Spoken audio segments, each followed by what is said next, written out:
Muito bem, irmãos. Estava ainda há pouco preparando uma relação dos horários. Nós temos semanalmente pessoas perguntando os horários de culto aqui na porta. Dani e Serginho costumeiramente atendem pessoas aqui perguntando horários de culto.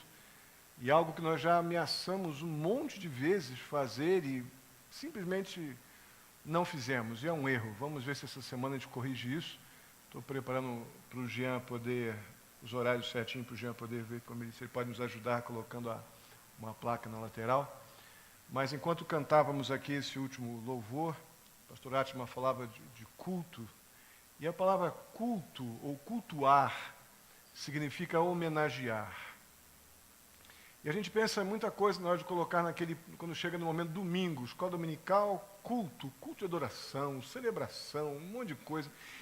A gente pensa um monte de nomes para definir este momento.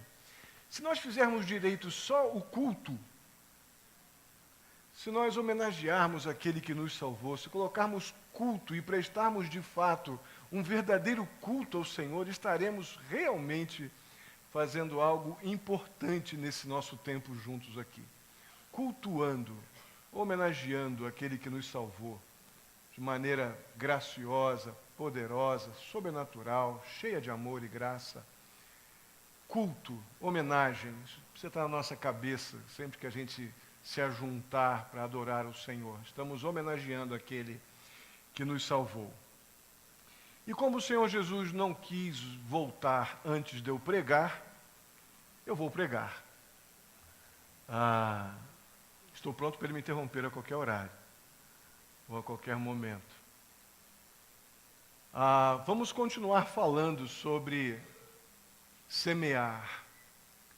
Continuaremos aprendendo a semear. Como disse mês passado, estaremos ainda por mais 2 meses tratando esse assunto, aprendendo a semear, por mais 2 domingos, um domingo no mês que vem, um próximo domingo no mês de maio, junho, julho.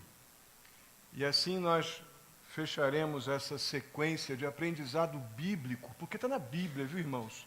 Não está em estatuto de igreja nenhuma, não está em regimento interno de igreja alguma, o que eu estou dizendo. Está na Bíblia o que nós estamos tratando. E eu estabeleci alguns critérios para isso. Mês passado falamos sobre o dízimo no Novo Testamento. Costumeiramente pensamos em dízimo associando sempre a um princípio do Antigo Testamento. E vimos que, se tratando de princípios, o Novo Testamento está cheio de orientações quanto ao princípio do dízimo estabelecido no Antigo Testamento. Hoje vamos falar de oferta, que geralmente pensamos em oferta no Novo Testamento. Mas vamos falar de oferta no Antigo Testamento. Porque também temos fortemente ensinado, ordenado por Deus as ofertas no Antigo Testamento. Depois, no mês que vem, estaremos falando sobre dízimo, então, propriamente dito, no Antigo Testamento. E terminaremos em junho, julho, falando sobre oferta no Novo Testamento. Eu estou dizendo isso para transmitir aos irmãos a ideia de que eu não estou esgotando o assunto aqui hoje, nem domingo passado, ou mês passado, na última mensagem sobre esse tema. Eu iniciei a abordagem bíblica desse tema, e continuaremos fazendo isso então até o mês de julho. Mas lá na primeira mensagem nós falamos, quando tratamos esse tema, aprendendo a semear, nós vimos então no Novo Testamento, como já disse, princípios que apresentam o dízimo como uma contribuição regular, ou seja, algo sistemático e proporcional, ou seja, Deus espera que os seus, os salvos, os crentes, alcançados por graça maravilhosa, contribuam então com a 10ª parte dos seus ganhos, alegremente, e não somente alegremente, mas sem nenhum constrangimento. Irmãos, sabe quando ficamos constrangidos diante de mensagens nessa direção, ou diante de um momento de ofertório, de entrega de dízimos, sabe quando nós ficamos constrangidos? Quando desobedecemos. O constrangimento vem exatamente aí. Porque de alguma forma somos confrontados por aqueles que estão obedecendo. Isso de alguma forma nos aflige. Mas quando nós estamos alegremente obedecendo, não há nenhum tipo de constrangimento, e trazer os nossos dízimos à casa do Senhor é um prazer tão grande, é uma alegria tão grande. Retribuir com uma pequena parte do muito que Deus tem me dado, tendo em vista o objetivo dessa contribuição, é algo glorioso. E ainda mais, vimos algo muito importante, além de ser proporcional à nossa contribuição, alegre e sem constrangimento, nós vimos algo muito importante, que o dízimo, ele está dentro de um padrão de justiça que Deus estabeleceu.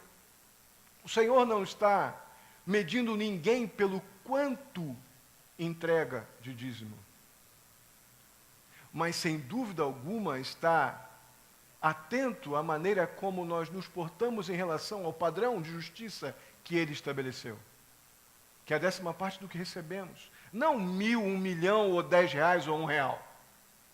Não, é o padrão de proporcionalidade, o padrão de justiça que Ele estabeleceu para a sua igreja, para que a igreja seja suprida. Foi isso que Deus fez. E vimos que isso deve acontecer alegremente e sem constrangimento, tendo como base alguns princípios que vimos no Novo Testamento. Hoje nós veremos que, além do dízimo, Deus fala na sua palavra, e hoje veremos no Antigo Testamento, sobre ofertas alçadas. É exatamente essa a expressão. A ideia aqui é contribuições levantadas ou extras à obra ou para a obra do Senhor. Essas contribuições, elas deveriam partir de corações de servos, pessoas que teriam ou têm o desejo de ir além da sua contribuição dizimal. Pessoas que enxergam que a obra do Senhor, ela é algo maravilhoso, glorioso, e seja por qual for o motivo, seja por um alvo específico, seja por gratidão, esta contribuição, ela faz parte, esse tipo de contribuição, através de ofertas, e aqui vamos tratar ofertas alçadas. Elas são importantes e fazem parte da vida da igreja. Veremos algumas passagens no Antigo Testamento, e apenas quero deixar claro mais uma vez. Não estou esgotando o assunto. Estamos tocando em um aspecto das ofertas e completaremos isso lá em julho, quando eu falar sobre ofertas no Novo Testamento. Hoje veremos as ofertas alçadas na realidade do Antigo Testamento. O que veremos hoje vai ilustrar muito bem, não somente a nossa responsabilidade para com as ofertas, como também o nosso privilégio, o alto privilégio que nós temos perante Deus, no que diz respeito a esse tema, as ofertas. Eu queria que você abrisse sua Bíblia em Êxodo capítulo 25. Êxodo capítulo 25.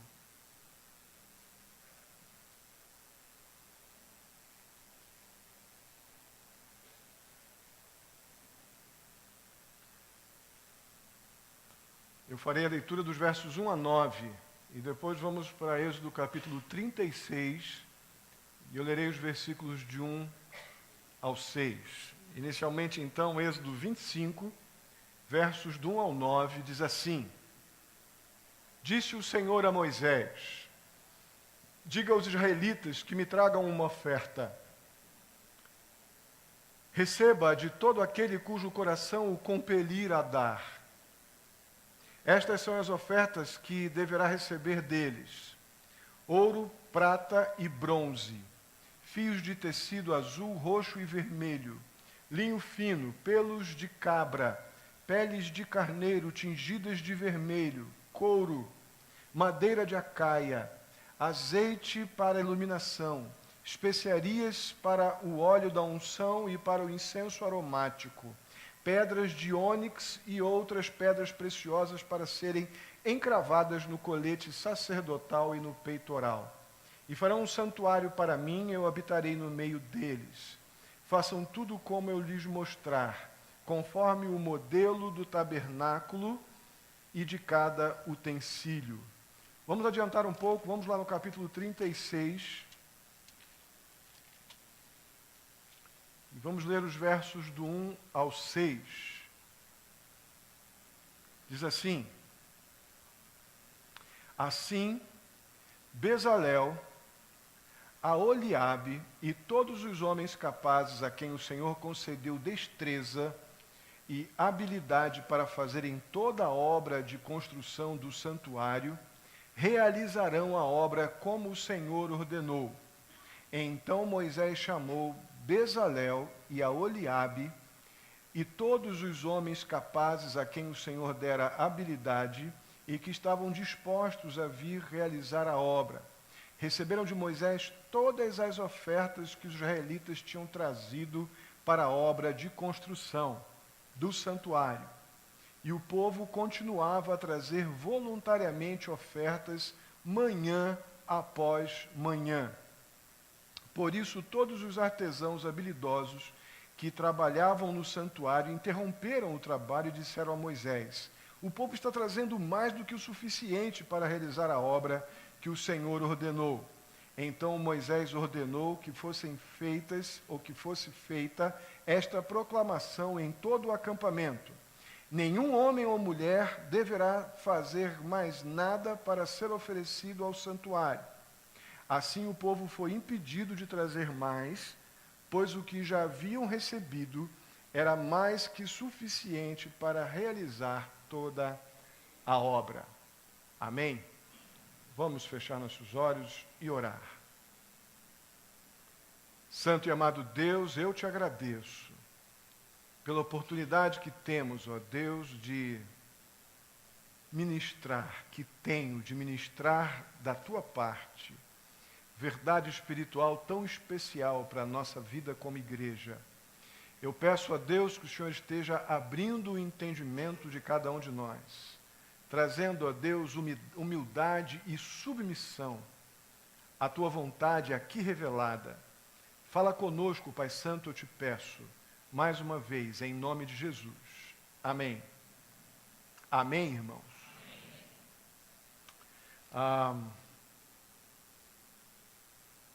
Esses textos aqui estão nos falando, como vocês perceberam, da construção do templo. Deus está ordenando a construção do templo. É uma obra que Deus mandou que fosse feita.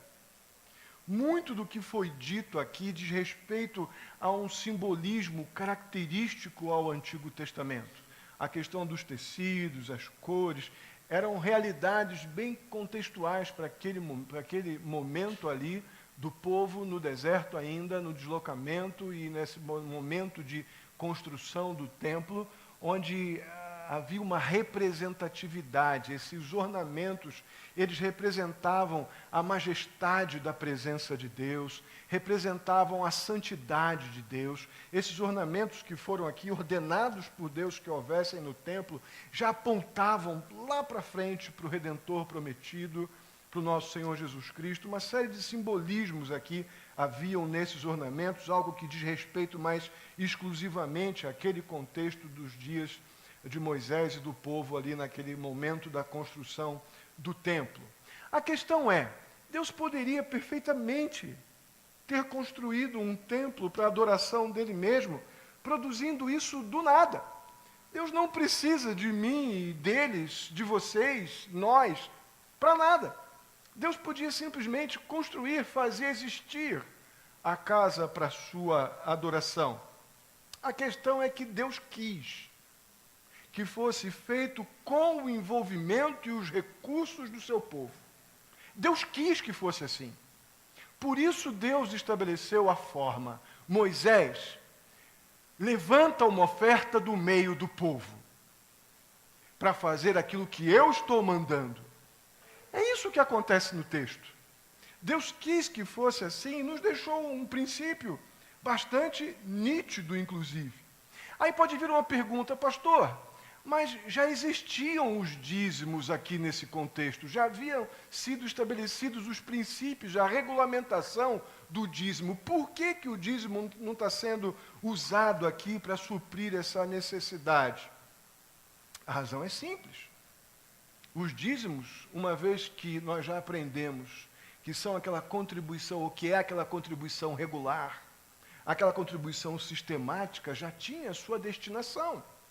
A destinação do dízimo era sacerdotes, levitas, o próprio andamento do culto, os utensílios do templo, a manutenção do templo. Já havia essa regulamentação para o dízimo, que era algo regular para a vida do dia a dia da igreja, ou dos cuidados do culto, da adoração no templo, naquele contexto, e se aplica absolutamente e perfeitamente à nossa realidade hoje. Ou seja, a ordem de Deus para a construção do templo era algo novo, era uma necessidade extra, e por isso o povo, então, deveria assumir a responsabilidade disso. Então, Deus manda Moisés dizer ao povo o que eles deveriam fazer. E a partir de aqui eu vou usar algumas outras versões, que você vai ver aqui no slide, você tem a sua NVI aí. Deus ordena que Moisés, então, diga ao povo que eles devem contribuir, e daqui em diante vamos ver como isso aconteceu e as expressões usadas nos textos que a gente vai ver. Êxodo capítulo 25, verso 2. O princípio básico aqui, para que pudesse haver esta construção não retirando daquilo que já tinha sua destinação, mas de algo que foi estabelecido como uma oferta levantada ou uma oferta extra, fica desta forma apresentado em Êxodo 25, verso 2, na versão Almeida Corrigida e Fiel. Acompanhe aqui. Deus falando para Moisés, né?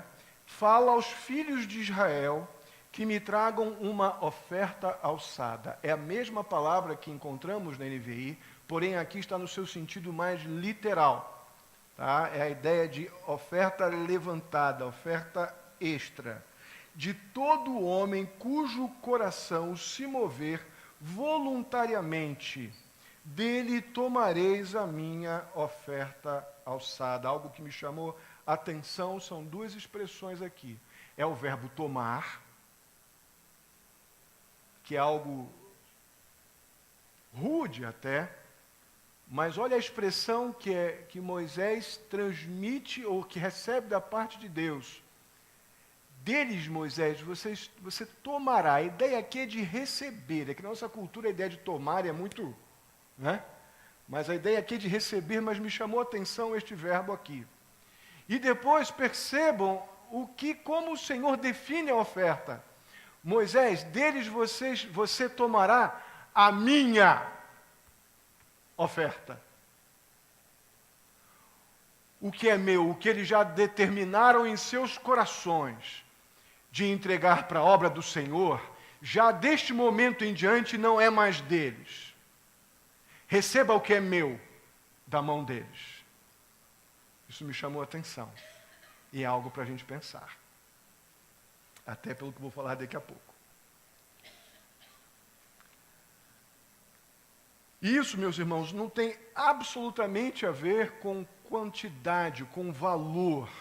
Se seria muito, seria pouco. Não é esse o princípio da oferta alçada.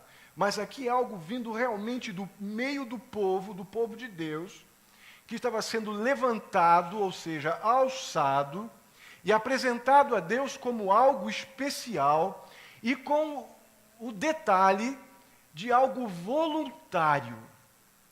Isto é muito importante. O texto nos diz, para fazer isso, todo homem cujo coração se mover voluntariamente. Esse é o perfil daquele que contribui. Em todos os momentos, seja com o seu dízimo, é que o dízimo já tem um outro nível de comprometimento, por ter um caráter regular e de tudo do proporcional do que eu recebo, de acordo com o padrão de justiça de Deus. Mas a obediência também é uma decisão que nos coloca voluntariamente a serviço daquele que nos chama. Então esse aspecto é bastante importante. A ideia é que eles deveriam trazer ofertas em caráter especial, de gratidão ou de reconhecimento, ou específica, mas deveriam ser coisas que tinham valor para serem utilizadas na obra do Senhor, que envolvia, obviamente, a obra do Senhor, a adoração que era devida a Deus. A ordem aqui é: não traga o que não te presta mais. Traga aquilo que é importante para a obra do Senhor. Olha os detalhes que vamos ver dos versos 3 a 7.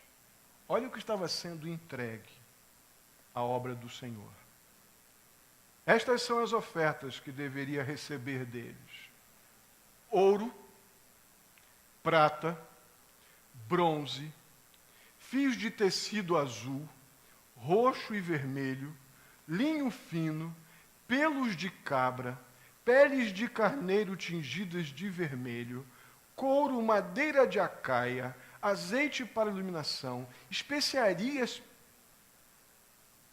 acácia, azeite para a iluminação, especiarias para o óleo da unção e para o incenso aromático, pedras de ônix e outras pedras preciosas para serem encravadas no colete sacerdotal e no peitoral, no caso da estola sacerdotal.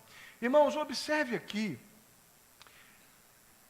que não estava sendo levado ou levadas como oferta absolutamente nada de sobra de coisa alguma.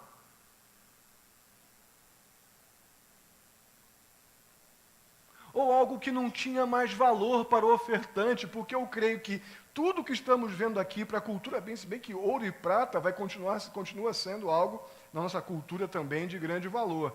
Mas para eles, na época, o azeite para iluminação, a madeira de acácia, pelos de cabras, peles de carneiro, o ouro, a prata, o bronze, só tem coisa de valor aqui, irmãos. E é Deus quem está dizendo: Moisés diz para eles trazerem. Sabe por quê? Porque não adiantava eles levarem algo como oferta levantada, que não dissesse respeito, que não tivesse nada a ver com a obra do Senhor, com a obra que o Senhor precisava que fosse realizada.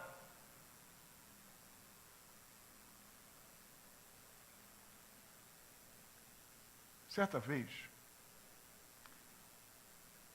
uma mãe levou seus 3 filhos pequenos para ver um filme numa matinê no cinema. As entradas custavam R$5 cada um. E uma das crianças estava muito atenta, a mais velha, estava muito atenta quando a mãe abriu sua carteira e pegou 2 notas de 10 e recebeu 4 ingressos, o dela e mais dos 3 filhos. A criança ficou atenta, prestou demais atenção àquilo. No dia seguinte, a mãe foi à igreja com os seus 3 filhos, e no momento do ofertório ali, naquele momento onde se passavam o local onde as pessoas colocavam as suas ofertas, aquela mesma criança ficou muito atenta quando a sua mãe mais uma vez abriu a sua carteira e retirou da carteira uma moedinha de R$1 e colocou ali no lugar destinado à contribuição.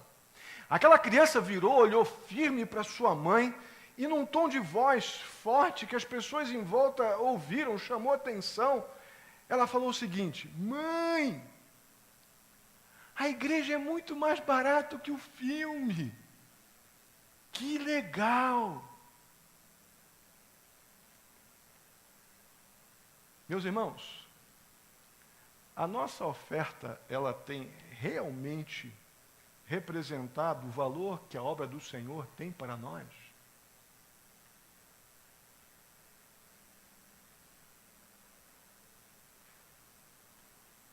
É uma pergunta que a gente tem que saber responder.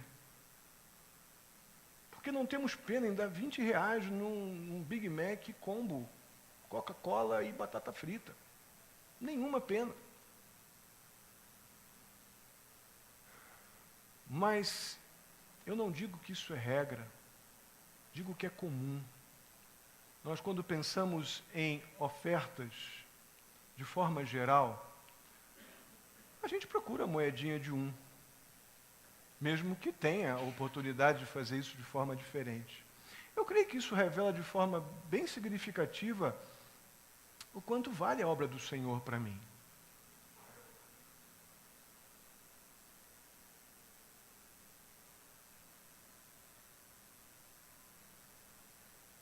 Uma segunda verdade que nós precisamos aprender sobre oferta nesses textos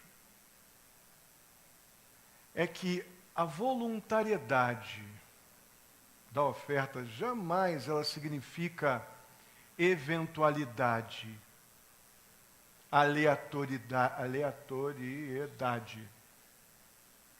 Não tem uma coisa a ver com a outra. Ou seja, o fato da oferta ser voluntária, de forma alguma significa que ela não possa ser regular e planejada. De forma alguma. A gente lê agora no capítulo 36, no verso 3, o seguinte.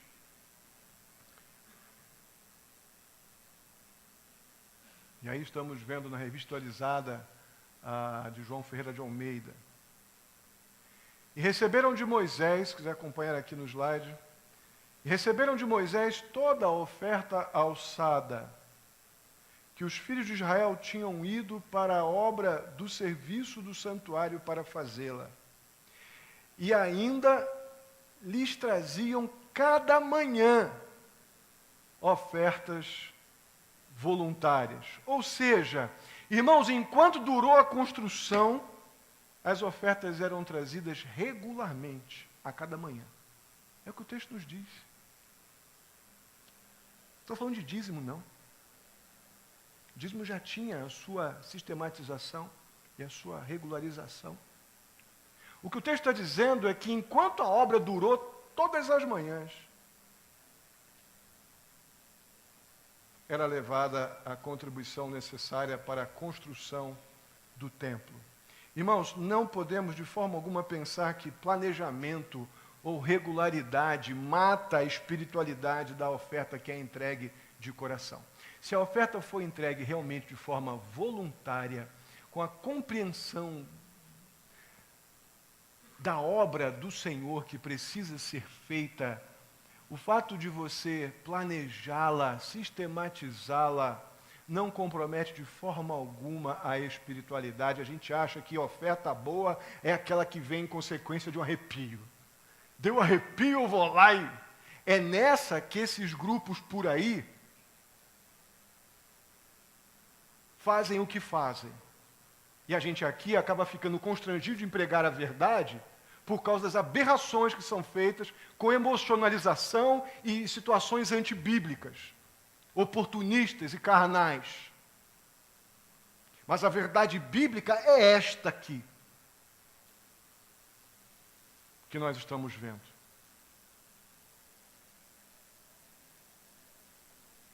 Essa regularidade, meus irmãos, das ofertas ali chegando todo dia para aquela obra, deve ter deixado os engenheiros, os encarregados da obra, felizes da vida.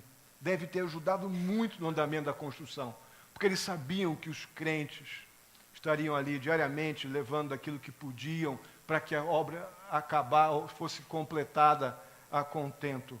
O resultado disso foi muito bacana aqui na Bíblia. Resultado dessa voluntariedade, desse comprometimento com a obra do Senhor, desse atendimento do chamado, a ordem que Deus deu a Moisés de que fosse levantada a oferta para a construção do templo. Foi algo especial o resultado. Aqui nos versos 4 a 7 do capítulo 36, diz o seguinte, acompanhe comigo.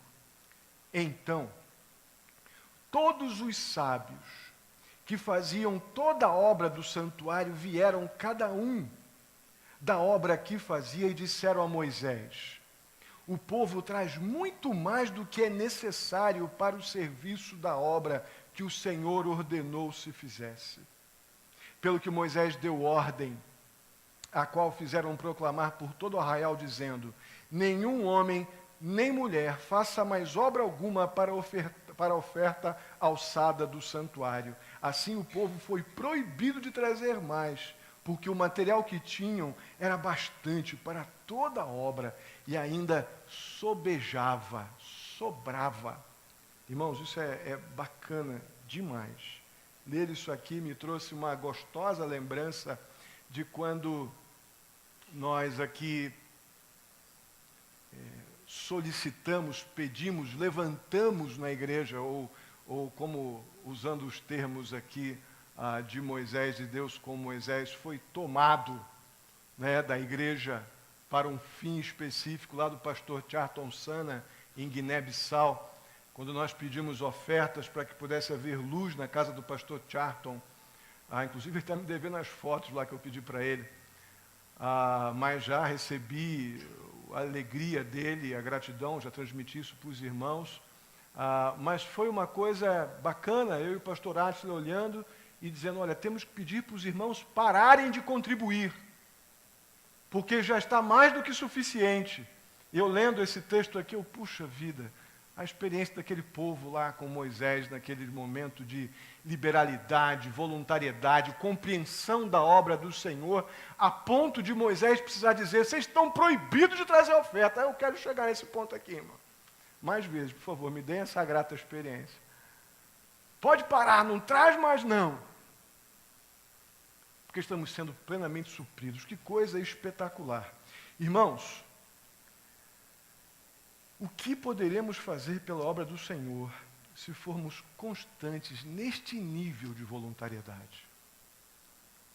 Os nossos alvos com Estiva Gerbe estão absolutamente inalterados. Nós só já não estamos com o trabalho iniciado em Estiva Gerbe, porque o local eu já até sei.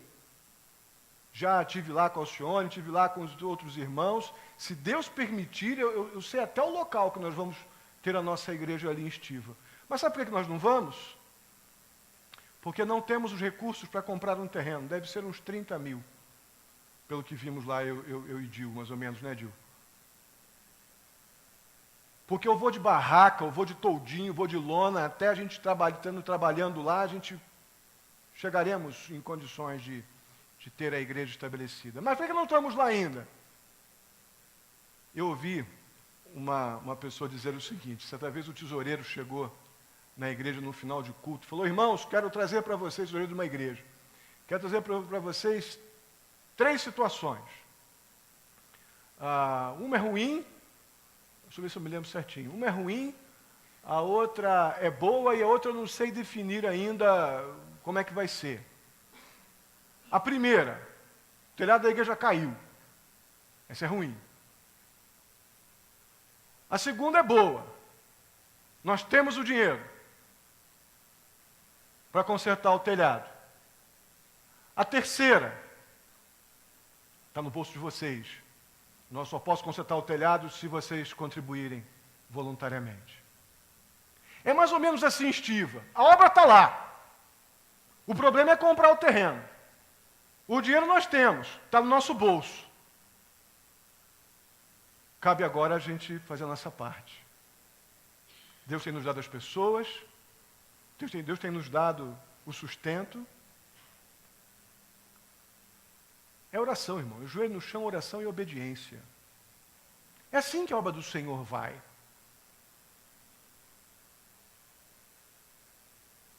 Irmão, se nós quisermos aprender a semear biblicamente, através das nossas ofertas, nós precisamos realmente avaliar as nossas motivações.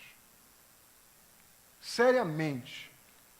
Um dia um fazendeiro foi todo feliz contar à sua esposa que a sua vaca mais bonita, sua melhor vaca, teve um par de bezerrinhos.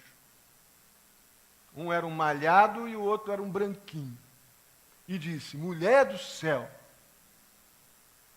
me veio um desejo enorme no coração de entregar de oferta um desses bezerros para o Senhor. Estou com meu coração aqui explodindo. Vamos fazer o seguinte, vamos criar os dois, vamos deixar eles engordarem mais um pouquinho, vamos criar os dois do mesmo jeitinho, igualzinho por um tempo. Quando chegar na hora, vamos vender um deles e ficar com o dinheiro, e vamos vender o outro e entregar tudo lá na obra do Senhor. Aí a sua esposa perguntou para ele: ah, meu bem, qual dos dois bezerros você vai entregar lá na obra do Senhor? Mulher, não precisa se preocupar com isso agora não, respondeu ele enfaticamente, né? Vamos tratar isso depois, vamos agora só tratar de cuidar deles dois, com igualdade, direitinho, fazer eles crescerem mais um pouquinho, e no tempo certo vamos fazer o que eu disse. Passaram alguns meses, chegando o tempo lá de vender os bezerros, agora já mais crescidinhos, o homem entrou na cozinha arrasado, acabado, cabeça baixa, cabisbaixo, cara abatida, o mais abatida possível. Aí a mulher olhou para ele: que isso, marido, que cara é essa? O que tanto te aflige? Mulher, eu tenho uma péssima notícia para você. Aí a mulher já apavorada: que foi, marido? O que houve? Mulher, morreu o bezerro do Senhor. Aí a mulher olhou para a cara dele: como é que é? É, mulher, morreu o bezerro do Senhor. Mas, homem, tu não disse que a gente não sabia qual era o bezerro? É, eu disse, mulher, eu disse isso sim, mas eu sempre acreditei que seria o branco. E foi bem o branquinho que morreu. E não se fala mais disso, chega. Cada um virou para um canto. Irmãos, a gente ri dessa história. Realmente ri. Mas a gente precisa muito cuidar para que não estejamos rindo da gente mesmo. Precisamos tomar um grande cuidado para não estarmos rindo para o espelho.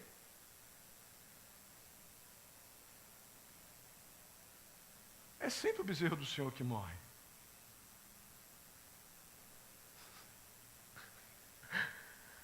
Tá rindo, boneca? É. Quando o dinheiro encurta, a primeira coisa que a gente economiza é a nossa contribuição à causa do Senhor, irmãos. É sempre a primeira coisa que a gente abandona. Talvez dizer sempre não seja justo, mas para muitos esse é o primeiro corte. Se mês não deu, diz minha oferta, não vai dar. Morreu a vaquinha do Senhor. Mas as coisas que a gente gosta, ou que naquele momento nos interessam mais, a gente não corta. A gente sabe que a gente faz isso.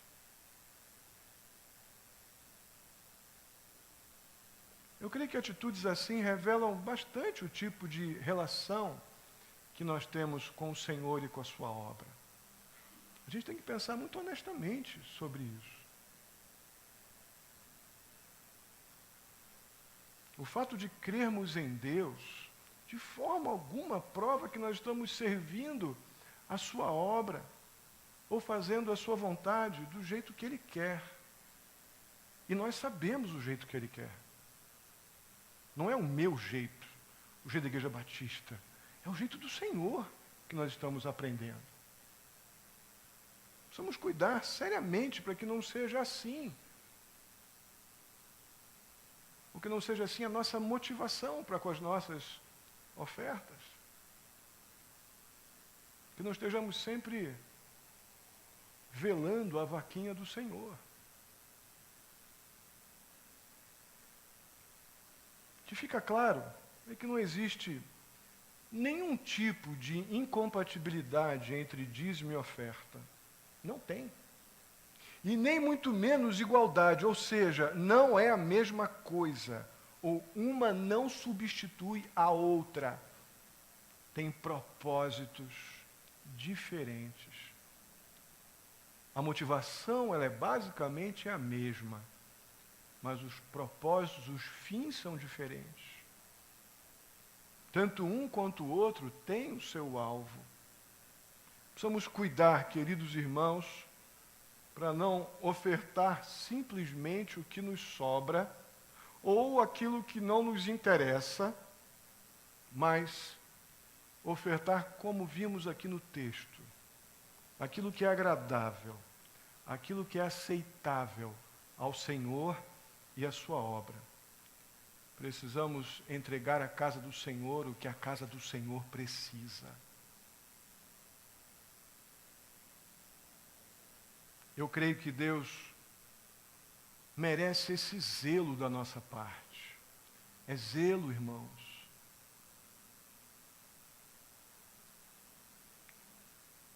A gente não faz isso de forma, que eu vou dizer agora, talvez com o peso que eu vou colocar. Mas as listinhas do que Deus precisa fazer por nós, ela está sempre atualizada. Raramente a gente não atualiza essa lista diariamente. Mas o zelo para com a obra do Senhor é realmente medido na maneira como a gente lida com os gastos da nossa vida. Enquanto investir na obra do Senhor for gasto, vai ser igualzinho comprar um lanche do McDonald's ou do Subway. Igualzinho não, vai ser bem pior, porque aqui você não consegue comprar um lanche por R$1. Melhor, no Subway você não consegue comprar um lanche com R$1. E aqui a gente é alimentado com a palavra do Senhor, viva e eficaz, mais cortante do que faca de 2 gumes, que penetra entre osso e medula. E a gente às vezes acha que 2 moedinhas, não minimizando o valor da oferta, mas lidando com o princípio lá da ilustração do cinema. A gente acha que é suficiente. Isso é falta de zelo para a obra do Senhor. Estamos lidando, irmãos, com um princípio maravilhoso, que é o princípio da gratidão, o princípio do contentamento. Deus tem um prazer enorme em abençoar o contente. Quando eu digo contente, eu não estou dizendo aquele que está com o seu bolso cheio de dinheiro. Não. Eu digo que Deus tem um enorme prazer em abençoar o contente. Aquele que está contente com aquilo que Deus tem lhe dado. E por isso ele se envolve na obra do Senhor pela fé. Não aventureiramente, não suicidamente, lhe dando alguma coisa ao Senhor como se Deus precisasse ou quisesse trocar algum favor comigo, mas enxergando a obra do Senhor como algo que cabe a nós. Como eu disse no começo da mensagem, Deus não precisava de ninguém para construir o templo para a adoração dele mesmo, mas Deus usou pessoas e ordenou ao seu servo Moisés que dissesse ao povo: levanta ofertas do meio do povo, para que a minha casa seja construída. Irmãos, o princípio continua o mesmo. O Senhor não disse, pega do povo aqueles que têm muito. Não, o Senhor disse, vai ser ouro, prata, bronze, madeira, pano, seda, linho e assim vai. Óleo para iluminação. E nós vimos que, se não todos, mas aqueles que se dispuseram voluntariamente, abençoaram de tal forma que Deus precisou dizer para eles, manda Moisés dizer para parar que já está sobrando. Eu duvido que aquelas pessoas tenham tido algum tipo de falta na sua casa por terem abençoado a casa do Senhor com as suas ofertas. Eu duvido. Porque Deus tem um enorme prazer em abençoar o contente e o obediente. Amém? Vamos ficar de pé e vamos orar.